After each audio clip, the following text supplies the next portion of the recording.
अस्सलामुअलैकुम नाज़रीन, आप देख रहे हैं प्रोग्राम स्पोर्ट्स पेज और मैं हूं मोहम्मद उमर। प्रोग्राम का आगाज करें और बात करें आज के अहम मैच की, जो कि पाकिस्तान हार चुका है। पाकिस्तान और बांग्लादेश की क्रिकेट टीमों के दरमियान रावलपिंडी क्रिकेट स्टेडियम में खेला जाने वाला पहला क्रिकेट टेस्ट मैच बांग्लादेश ने बाआसानी 10 विकेटों से अपने नाम कर लिया है। बांग्लादेश की टीम ने जिस अंदाज से अपनी पहली इनिंग्स में बैटिंग की और रिकॉर्ड 565 रन बनाए, उसको देखते हुए पाकिस्तानी टीम खास से दबाव में नजर आई और बांग्लादेश की टीम ने 117 रन की बढ़तरी पहली इनिंग्स में ही हासिल की।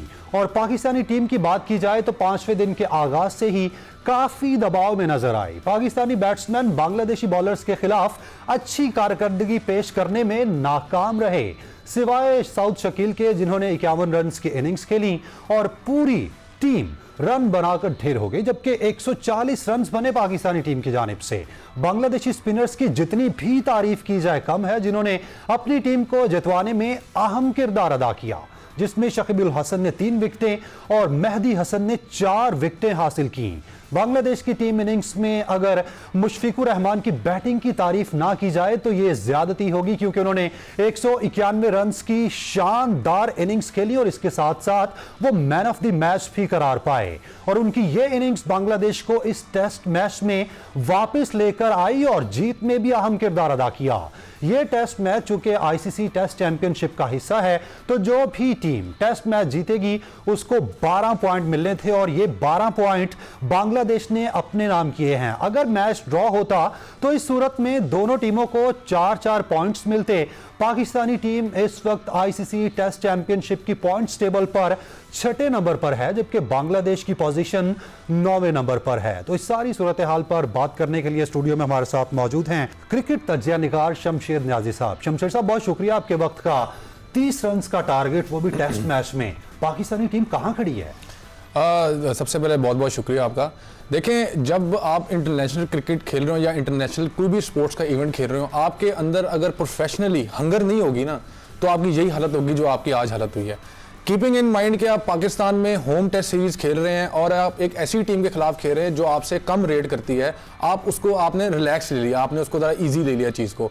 और ग्राउंड में अगर आप देखें, अगर आपने मैच देखे तो 5 दिन की क्रिकेट के अंदर आपको कहीं भी किसी प्लेयर के अंदर वो हंगर नजर नहीं आई कि हमने छीन के मैच जीतना है या मैच जीतना है। कीपिंग इन माइंड कि आप वर्ल्ड टेस्ट चैंपियनशिप के लिए आप खेल रहे हैं, 12 पॉइंट की बात है, आपने पार्टिसिपेट करना है वर्ल्ड टेस्ट चैंपियनशिप में, लेकिन आपके अंदर हंगर ही नहीं है। चलें, ये तो बात होगी ना कि हंगर नहीं है और जीतने की कोई लगन नहीं थी। आप जरा परफॉर्मेंस पे आ जाएं। बॉलिंग, इतनी डेड बॉलिंग मैंने पाकिस्तान की आज तक नहीं देखी। बॉलिंग का फैसला नियाजी साहब, जिस तरह 4 फास्ट बॉलर के साथ हम गए, कोई स्पिनर नहीं लेकर गए साथ, और फिर वो अटैक कहां पर है, मतलब कहां पर लग रहा था कि ये नौजवान प्लेयर्स हैं, पेस कहां पर थी, दौड़ते हुए स्पिनर दिखाई दे रहे थे। देखें, सलमान अली आगा को इन्होंने as a spinner, as a batsman खिलाया है टीम में, इब्रार को ड्रॉप करके। अब इसका नतीजा क्या हुआ है? सलमान अली आगा से जब प्रेस कॉन्फ्रेंस में पूछा जा रहा था मैच से पहले कि सलमान, आप एज अ स्पिनर भी टीम में पार्टिसिपेट करेंगे, आप ये बताएं कि आपने पिच रीड की है? उसने कहा, उसने हंस के बोला कि मैंने पिच रीड नहीं की।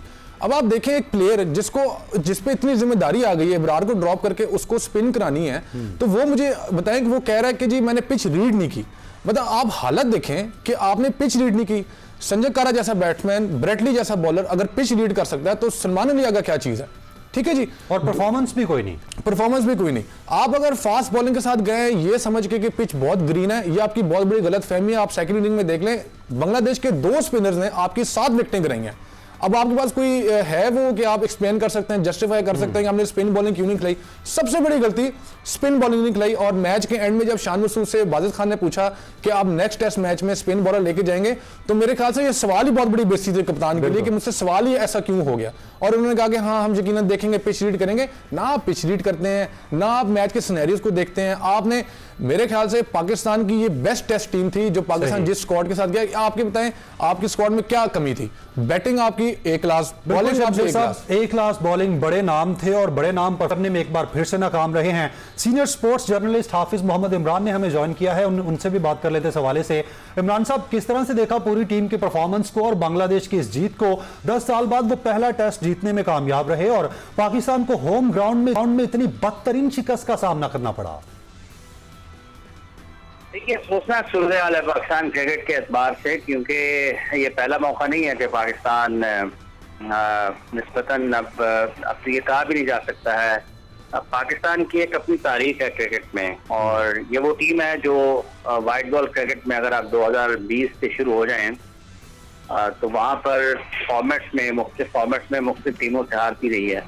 वो सफर जिम्बाब्वे से शुरू हुआ है T20 में, जब पाकिस्तान हारा था जिम्बाब्वे के खिलाफ। फिर पाकिस्तान जिम्बाब्वे के खिलाफ ऑस्ट्रेलिया में हारा 2022 के वर्ल्ड कप में।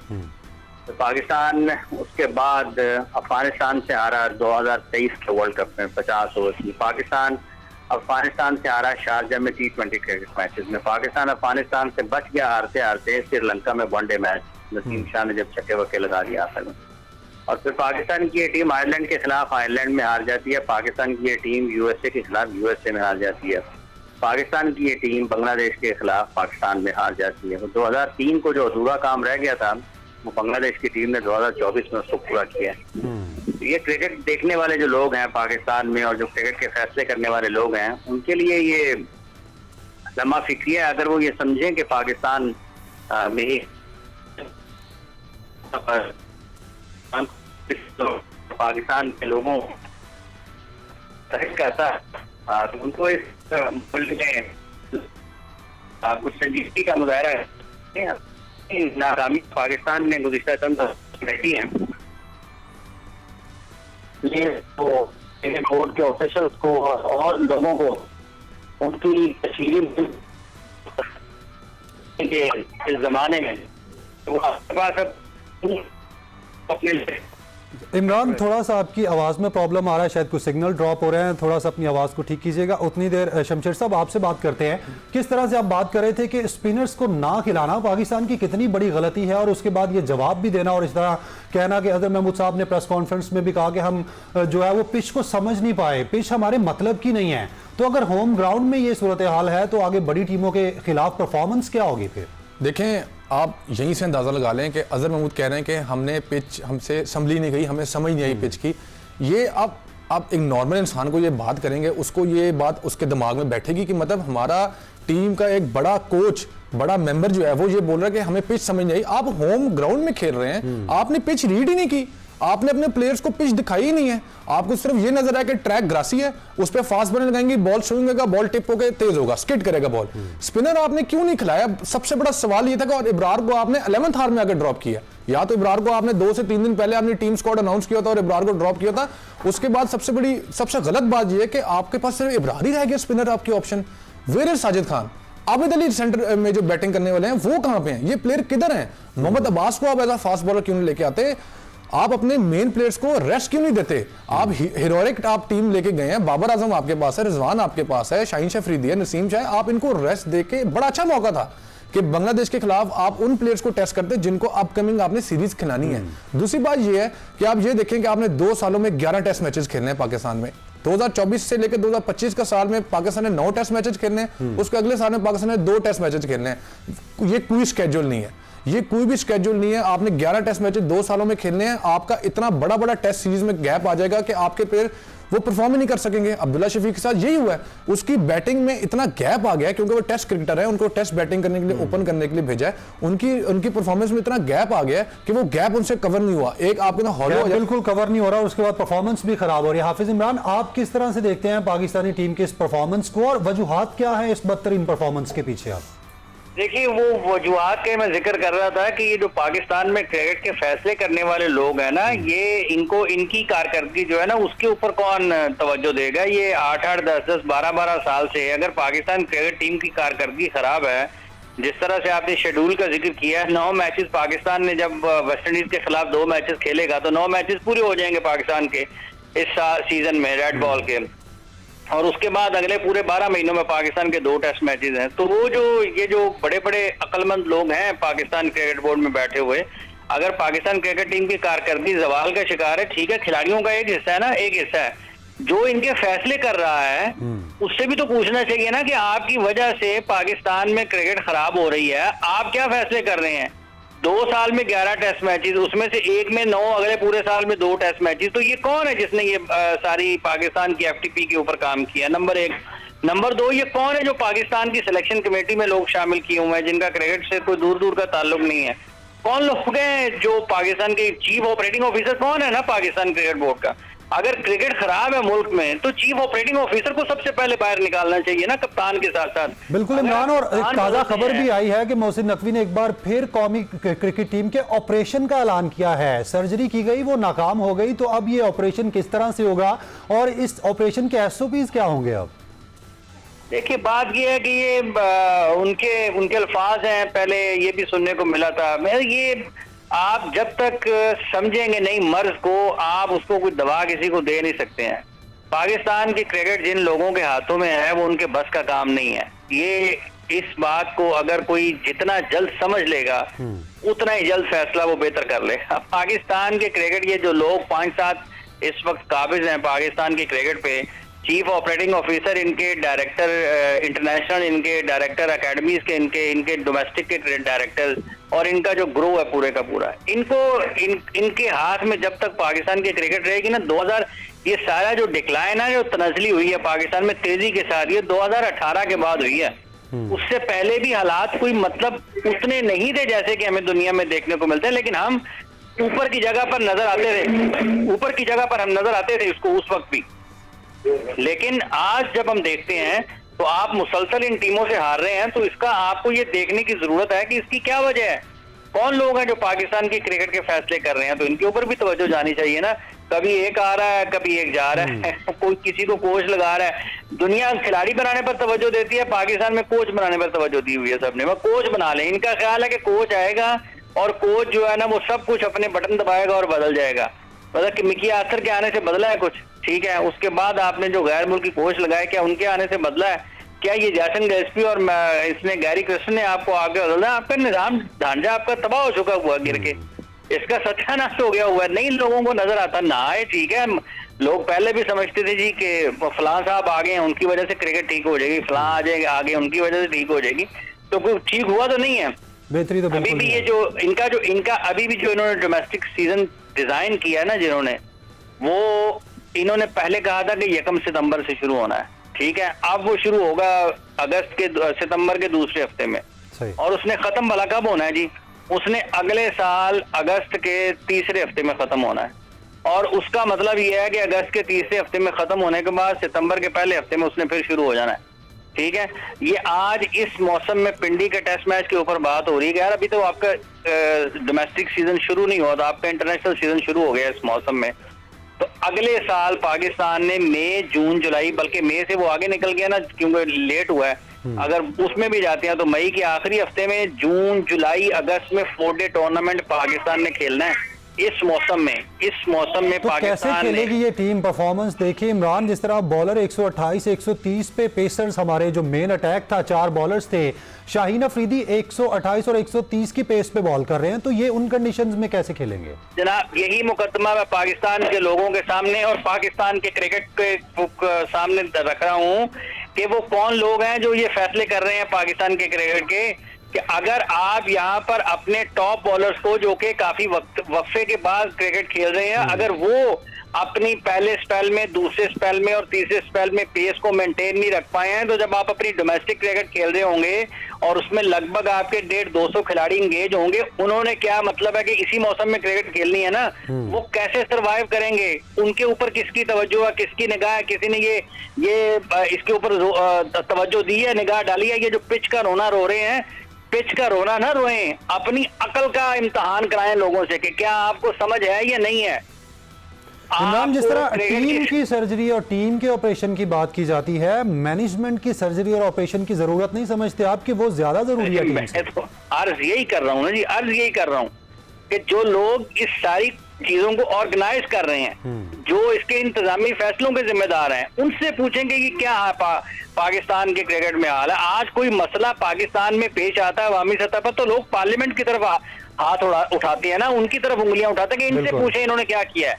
तो ये जो लोग क्रिकेट बोर्ड की आला ओहदेदारान है, इनसे पूछे इन्होंने क्या किया है।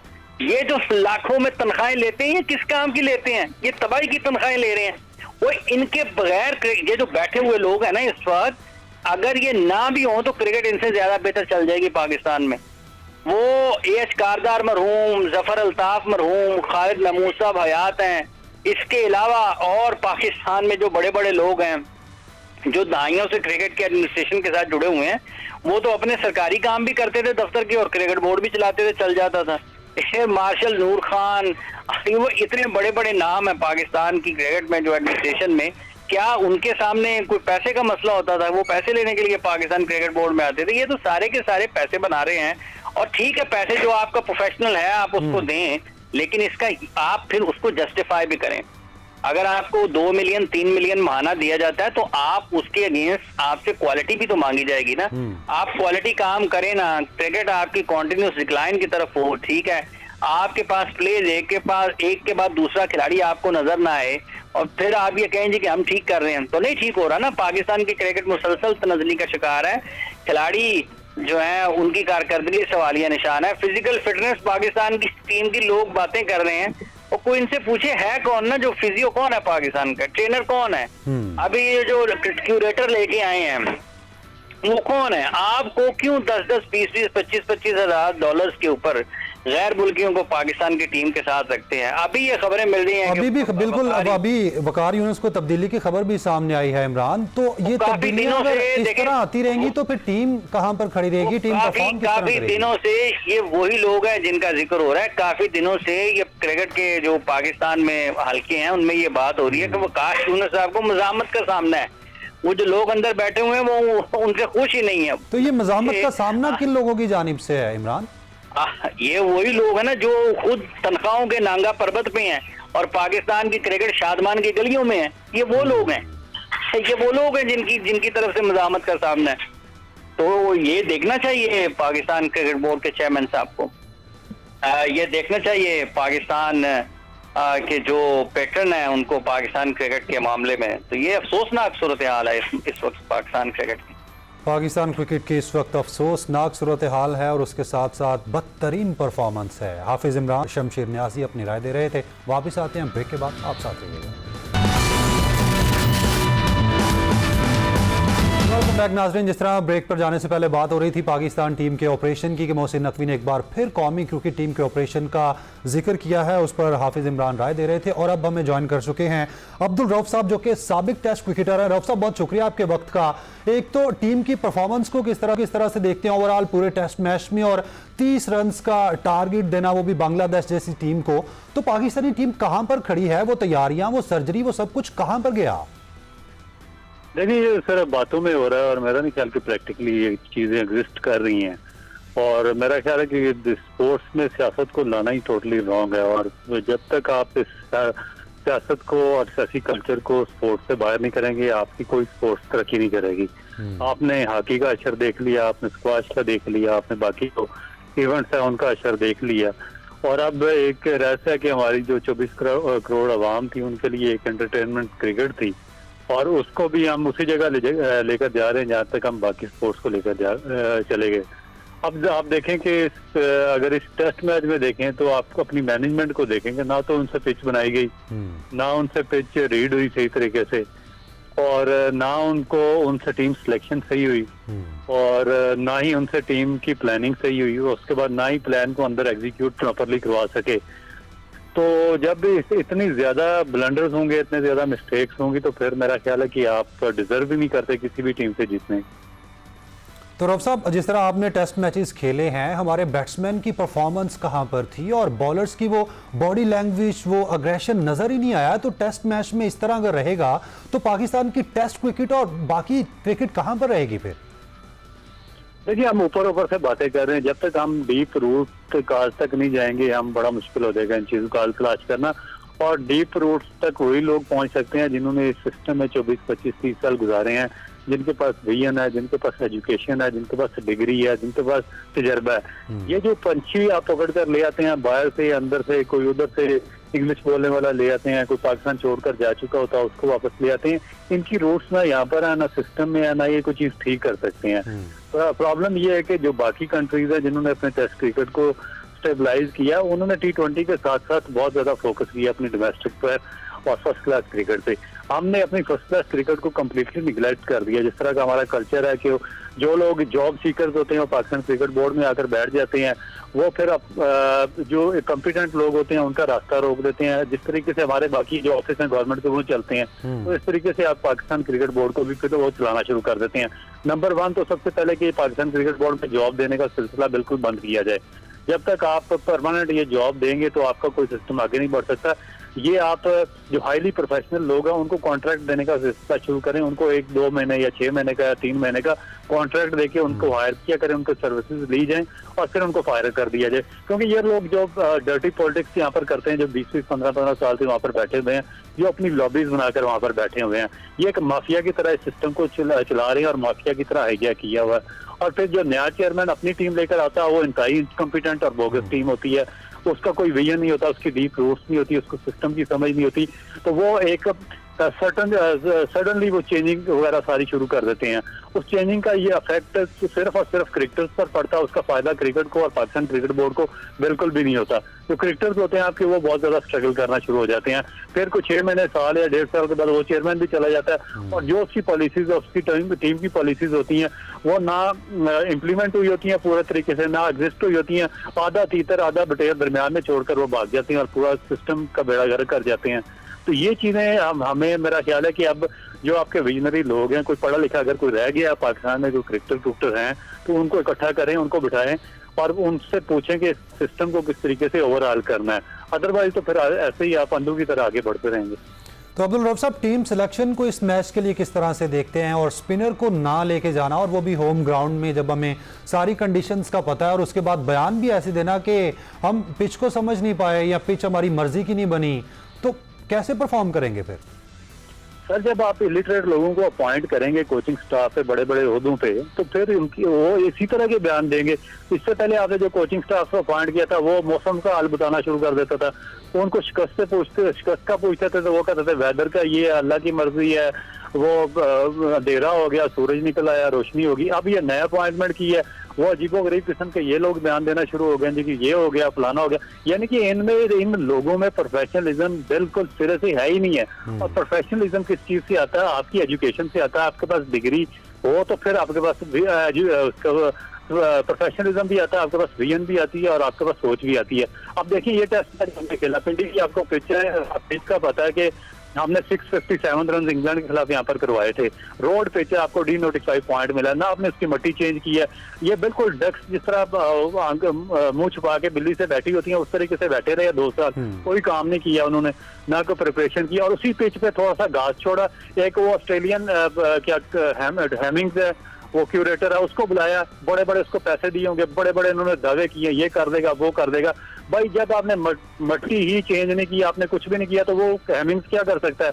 तो फिर इन्होंने ये पिच रीड करने में कंप्लीटली नाकाम रहे हैं। इन्होंने 4 वहां पर फास्ट बॉलर खिला दिए, एक ऐसी पिच पर के जो 4थे और 5वें दिन स्पिनर्स को सपोर्ट कर रही थी। और आपके सामने जो बांग्लादेश के बॉलर्स हैं, उन्होंने आखिरी इनिंग में 7 विकेटें ली स्पिनर्स ने, और टोटल टेस्ट मैच में आधी विकेटें 50% विकेटें हैं स्पिनर्स ने ली हैं। और हमारे पास एक भी स्पेशलाइज्ड स्पिनर नहीं था इस टीम के अंदर।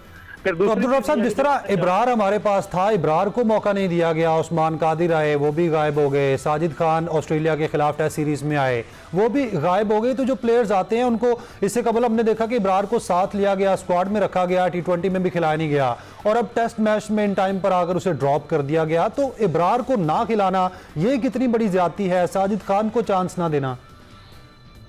देखिए, चांस उसको देना चाहिए जो फर्स्ट क्लास में परफॉर्म करके आया। मेरा नहीं ख्याल कि इब्रार ने या साजिद खान ने पता नहीं परफॉर्म किया या डोमेस्टिक में या नहीं परफॉर्म किया। ये पाकिस्तान क्रिकेट बोर्ड के ये जो थिंक टैंक यहाँ पर बैठा है ना, सो कॉल्ड थिंक टैंक, और ये जो कोचिंग स्टाफ है और कोचिंग अकेडमीज चलाने वाले, और जिन पे ICC अरबों रुपए हमें देता है और जिन पे हम लुटाते हैं पैसे, ये उनसे पूछना चाहिए कि पिछले 10 साल में आपने कौन सा स्पिनर डेवलप करके पाकिस्तान को दिया है? एक स्पिनर आप इस डोमेस्टिक कल्चर से निकाले और आपने अरबों रुपया यहाँ पे लगाया और जाया किया, और पता नहीं ये इनकी आंखें कब खुलती है, ये दिन को होश में भी होते हैं या नहीं होते। तो इनसे ये चीज सबसे पहले पूछनी चाहिए कि भाई स्पिनर आपने प्रोड्यूस क्यों नहीं किया? क्योंकि 3 स्पिनर्स को मैं जानता हूँ, एक सईद अजमल है, एक अब्दुल रहमान है और एक जुल्फकार बाबर। ये 1990 से क्रिकेट खेल रहे हैं और 2016 तक इनको लिंगर ऑन किया है। इनको 45 उम्र तक इनको चेंज कर साथ रखा पाकिस्तान क्रिकेट बोर्ड ने, और ना इनके बाद ना ड्यूरिंग इनकी प्लेइंग डेज में पाकिस्तान क्रिकेट बोर्ड ने कोई स्पिनर डेवलप किया। और जितने स्पिनर 10-15 स्पिनर आए, ये नहीं है कि पाकिस्तान ने टैलेंट दिया है, पाकिस्तान में दुनिया में सबसे ज्यादा टैलेंट है। मैं आपको 10 स्पिनर्स के नाम गिनवा सकता हूँ जो हाईली टैलेंटेड थे और उनमें पोटेंशियल था कि पाकिस्तान को रिप्रेजेंट कर सकते थे, मगर सबको इन्होंने जाया कर दिया सिर्फ अपने लड़के ऑब्लाइज करने के लिए और अपने रिश्तेदारों को ऑब्लाइज करने के लिए। अब आपके पास प्रॉब्लम क्या है कि आपके पास स्पिनर नहीं है, ना फर्स्ट क्लास में, ना टेस्ट क्रिकेट के लिए। तो अब जब सिस्टम आप इस तरीके से चलाएंगे अंधेर नगरी से, तो फिर प्लेयर्स क्या डेवलप होकर आएंगे और कौन से आप प्लेयर्स आपको आकर टेस्ट क्रिकेट जितवाएंगे? तो हल क्या है अब्दुल रऊफ साहब, किस तरह से टीम को बैलेंस किया जाए, टीम को किस तरह से वो पोटेंशियल वापस आएगा? क्योंकि हमारे प्लेयर्स भी जान मारते हुए दिखाई नहीं दिए पूरे मैच में। यंग लड़के हैं लेकिन उस हिसाब से हमारा जो पेस अटैक था वो भी बॉलिंग करने में नाकाम रहा और बैट्समैन फिर तू चल मैं आया कि डगर पर रहे। देखिए, मैं आपको एक सिंपली मिसाल लेता हूँ कि जो आपका इस टेस्ट मैच से पहले जो आखिरी टेस्ट मैच हुआ वो कहाँ पे हुआ? वो ऑस्ट्रेलिया में हुआ, ठीक है। तो ऑस्ट्रेलिया में Pakistan Sydney test last test match खेला था, उसमें आपका मीर हमजा जो मोस्ट फेवरेट बॉलर था, सबसे ज्यादा उसने विकेट ली, सबसे इंप्रेसिव बॉलिंग उसने की वहां पर। और जितने भी क्रिकेट एक्सपर्ट थे उन्होंने उसको बहुत ज्यादा उसको सराहा उसकी बॉलिंग को। मगर जैसे ही अगला टेस्ट आया, देखिए आप कौन होती है ये सिलेक्शन कमेटी में, पाकिस्तान क्रिकेट बोर्ड की ये थिंक टैंक या सिलेक्शन कमेटी, क्या ये इतने दिमागी यानी कि इनको प्रॉब्लम है या इनको ये दिमागी अमराज के, मेरा ख्याल है कि हॉस्पिटल में दाखिल करवाना चाहिए कि एक बंदा जो लास्ट टेस्ट में सबसे इंप्रेसिव बॉलिंग कर रहा है, आपने सिर्फ उसी बॉलर को निकाला इस टेस्ट मैच से और 4 दूसरे बॉलर खिला दिए। ये खुर्रम शहजाद तो अनफिट था, इसको तो जब तक इसको साथ रख के रिटेन करना चाहिए था। मोहम्मद अली का जो लास्ट टेस्ट मैच खेला था इंग्लैंड के खिलाफ, 1 विकेट थी उसकी, ठीक है। उसके बाद जो शाहीन नसीम शाह, ये मोस्टली ये खेलते हैं T20 ज्यादातर क्रिकेट। तो जो मेन बॉलर था जो इस फॉर्मेट का मीर हमजा, उसको हमने बाहर बिठाया और जो दूसरे बॉलर थे उनको हम सबको हमने खिला दिया। तो फिर उसका मुझे बताएं कि एंड रिजल्ट क्या निकल सकता है जहां पर स्ट्रेटजिकल आपकी ये पोजीशन हो, आपके माइंडसेट ये हो?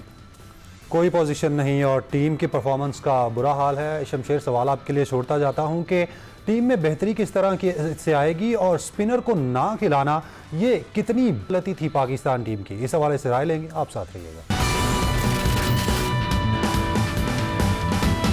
वेलकम बैक नाजरीन। ब्रेक पर जाने से पहले जिस तरह अब्दुल रऊफ साहब बात कर रहे थे कि पाकिस्तानी क्रिकेट टीम के साथ साथ खिलाड़ियों को मौके देना और मैनेजमेंट को होश के नाखून लेना भी ज़रूरी है। न्याज़ी साहब, आप क्या समझते हैं कि मैनेजमेंट को होश के नाखून लेना कितना ज़रूरी है? टीम की सर्जरी और ऑपरेशन की बात तो होती रही, लेकिन मैनेजमेंट की बात और मैनेजमेंट की सर्जरी टीम से पहले कितना ज़रूरी है? देखें, रऊफ साहब ने भी अभी थोड़ी देर पहले यही बात की है कि वो कह रहे हैं कि टीम के अलावा जितनी भी मैनेजमेंट है वो क्या किरदार अदा कर रही हैं। देखें, जब नया चेयरमैन आता है वो अपनी पूरी टीम नई भर्ती कर देता है, जिसकी वजह से जो पुरानी टीम है वो दागदबी भी छोड़ देती है और उनको टाइम नहीं मिलता कि वो अपनी मैनेजमेंट को सही दुरुस्त कर सकें। अब अगर आपने यही कश्मकश में रहना ना कि नया चेयरमैन आएगा वो अपनी टीम लेके आता है और आपने पॉलिटिक्स खेलनी है, तो अल्टीमेटली जितनी भी जो क्रिकेट के प्लेयर्स के अलावा जितनी पॉलिटिक्स आसपास हो रही होती है, मैं मैनेजमेंट की बात कर रहा हूँ, वो टोटली इफेक्ट करती है आपकी परफॉर्मेंसेस पे। आपको यंग लोगों को लेके आना चाहिए जो 10-10, 15-15 सालों से वो बोर्ड में बैठे हैं, वो किसी को सीट नहीं दे रहे अपनी, या तो वो कुछ कर रहे हो ना, अगर वो कुछ नहीं कर रहे उनको फिर निकाल देना चाहिए। उनकी सर्जरी बेसिकली वहां पे होनी चाहिए। वर्ल्ड कप के बाद हमारे चेयरमैन ने कहा कि हम सर्जरी करेंगे टीम में तो सर्जरी हुई नहीं, तो कम से कम मैनेजमेंट सर्जरी कर लेते, मैनेजमेंट में सर्जरी कर लेते, कोई नए लोगों को लेके आते, कोई पुराने लोगों को निकालें। अगर वो कर सक रहे, परफॉर्म कर सक रहे, तो उनको निकालें और उनको नए लोगों को लेके आए। नए लोगों को चांस देना और पुराने लोगों को निकालना मैनेजमेंट में जरूरी है। अब्दुल रऊफ साहब, खिलाड़ियों की फिटनेस के हवाले से थोड़ी सी बात करना चाहूंगा। टेस्ट प्लेयर रहे हैं आपने, बहुत ज़्यादा टेस्ट मैचेस खेले हैं, तो टेस्ट में फिटनेस बड़ा मैटर करती है। 5 दिन का खेल है, लेकिन हमारे खिलाड़ियों की वो फिटनेस ना बैटिंग में नजर आई ना बॉलिंग में नजर आई। इससे कबल T20 वर्ल्ड कप था, फिर ODI वर्ल्ड कप था, लेकिन हमारी टीम की फिटनेस लेवल जो थे वो उस तरह से नहीं थे जो बाकी प्लेयर्स के थे। जिस तरह बंगाली आज खेले, उनकी एक फिटनेस, एक विजन बड़ा क्लियर था, लेकिन हमारे बैट्समैनों में और बॉलर्स में वो कहीं ना कहीं बड़े नर्वस भी नजर आए और फिटनेस का शिकार भी रहे। देखिए, बेसिक इसकी चीज यही कि आपके जो फर्स्ट क्लास क्रिकेट होती है वो इसकी उसका मकसद यही होता है कि आपके फर्स्ट क्लास क्रिकेट में हर साल 16 से 18 फर्स्ट क्लास मैचेस होने चाहिए। 15 से 18 मैचेस एक प्लेयर फर्स्ट क्लास के खेलेगा तो फिर उसको पता होगा कि इस सीजन के लिए मुझे कैसे प्री सीजन कैसे फिटनेस अपनी करनी है, पोस्ट सीजन कैसे करनी है, ड्यूरिंग सीजन मुझे कौन सी फिटनेस चाहिए होती है। एक स्पोर्ट्समैन का पूरा पीरियडाइजेशन प्लान होता है, मगर जब आप जाए लोग सिस्टम में बैठे होंगे जिनको पीरियडाइजेशन प्लान के स्पेलिंग नहीं आते हैं, जो वहाँ पर 15-15, 16-16 साल से 10-10 साल से, और फिर जो अभी सिफारशी जो हमारे चेयरमैन पकड़ कर ले आते हैं, ये पिछले 10-12 साल से जिन्होंने ड्रामा लगा रखा है, तो उनको क्या पता कि इनकी फिटनेस कैसे करवानी। हर प्लेयर की डिफरेंट फिटनेस होती है, फास्ट बॉलर की डिफरेंट होती है, स्पिनर्स की डिफरेंट होती है, जो बैट्समैन होते हैं उनकी डिफरेंट होती है। ना ये अपना शेड्यूल करने में कामयाब हुए हैं, फर्स्ट क्लास स्ट्रक्चर, ना प्लेयर की फिटनेस इंप्रूव करने में कामयाब हुए हैं, ना उनका स्टेमिना बनाने में कामयाब हुए हैं, ना टेस्ट फॉर्मेट के काबिल बनाने में कामयाब हुए हैं। तो अब देखें कि जब T20 प्लेयर्स को आप टेस्ट फॉर्मेट में डाल देंगे, जो 4-4 ओवर्स की जिनको आदत होगी, तो फिर यही होगा कि 80 ओवर्स के बाद, जब 80 ओवर्स के बाद आपको दूसरी नई बॉल लेनी पड़ती है और आपको 80 ओवर्स ग्राउंड के अंदर खड़ा होना पड़ता है, तो फिर आपकी बॉडी लैंग्वेज शैटर हो जाती है। फिर आज जो इस फर्स्ट क्लास क्रिकेट की आदी नहीं होते, जिन्होंने लंबी फर्स्ट क्लास क्रिकेट नहीं खेली होती, उनके जो एक्शन होते हैं वो खुल जाते हैं, उनके बायोमैकेनिकल फॉल्ट निकलने शुरू हो जाते हैं, जिस तरह आपके चारों बॉलर्स के निकले इस टेस्ट मैच में। एक से एक नए बॉल के बाद जब दूसरी नई बॉल ली तो इनके सारे एक्शन ही शैटर हो चुके थे। इनमें से किसी का भी एक्शन कंप्लीट नहीं है। इनकी पेस 130 से नीचे चली गई थी सबकी। और जो कंटिन्यूस क्रिकेट खेल रहे होते हैं, जिस तरह मैं आपको बताऊं कि ऑस्ट्रेलियन फास्ट बॉलर हैं, कमिंस हैं, उसके बाद हैजलवुड हैं और स्टार्क हैं, इंग्लैंड के फास्ट बॉलर खेल रहे हैं, मार्क वुड वगैरह, वॉक्स हैं, ये कभी भी शैटर नहीं होते। चाहे 2 से तीसरी भी नई बॉल ले लें तो इनकी एक्शन कंप्लीटली ओपन नहीं होंगे, ना ये शैटर होंगे, क्योंकि इनको काउंटी क्रिकेट की और स्टेट क्रिकेट में लंबी क्रिकेट खेलने की आदी होती है। तो हमारा जितना भी जो रीजन फोकस है वो शॉर्ट टर्म पे है, क्योंकि हमारे जो ये लोग, मैं जिनके बारे में बार बार बात कर रहा हूँ कि जिन्होंने लॉबी और माफिया बनाया, जो इसके एसी रूम से बाहर नहीं निकलते, वो शॉर्ट फॉर्मेट को ज्यादा वो लाइक करते हैं, क्योंकि ये कराची स्टेडियम में इवेंट करवा देते हैं, पिंडी में करवा देते हैं। बिल्कुल, शॉर्ट क्रिकेट के साथ साथ जो है वो टेस्ट क्रिकेट की तरफ और बड़े जो मैचेस हैं उन फर्स्ट क्लास की तरफ भी आना खिलाड़ियों का जरूरी है, ताकि उनकी फिटनेस बेहतर हो। आप साथ रहिएगा, ब्रेक के बाद वापस आते हैं, गुफ्तगू का यहीं से आगाज करते हैं।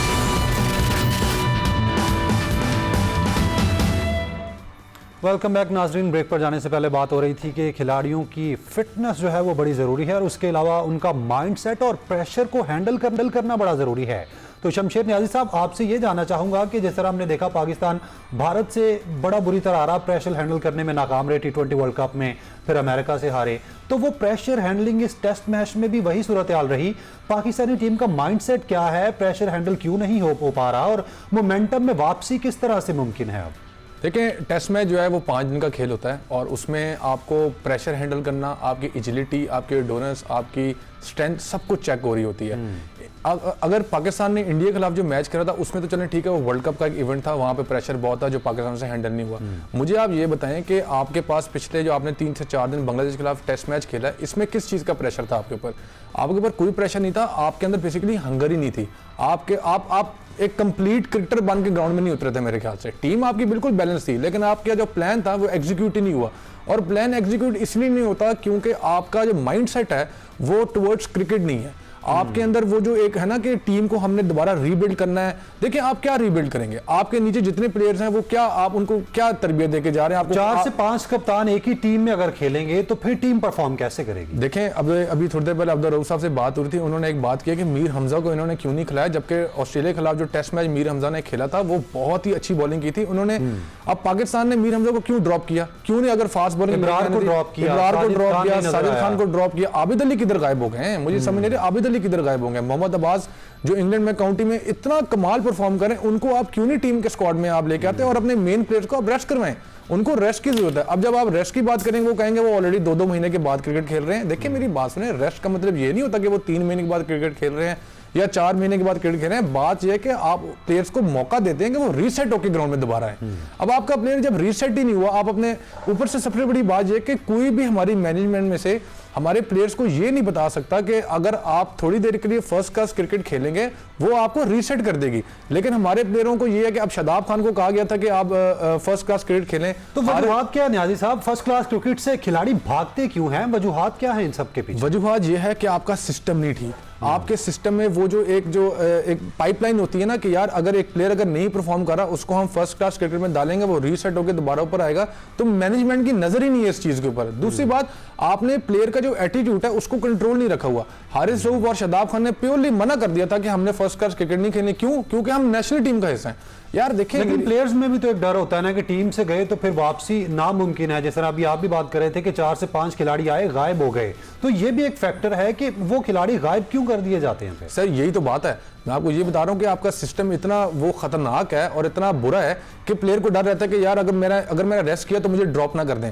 अब देखें साजिद खान के साथ भी यही हुआ है, कोई गलती नहीं की उन्होंने क्रिकेट में। मीर हमजा के साथ भी यही हुआ है, कोई गलती नहीं की उन्होंने क्रिकेट में, बिल्कुल टॉप क्लास परफॉर्मेंस दी, लेकिन वो टीम में इंक्लूडेड नहीं है।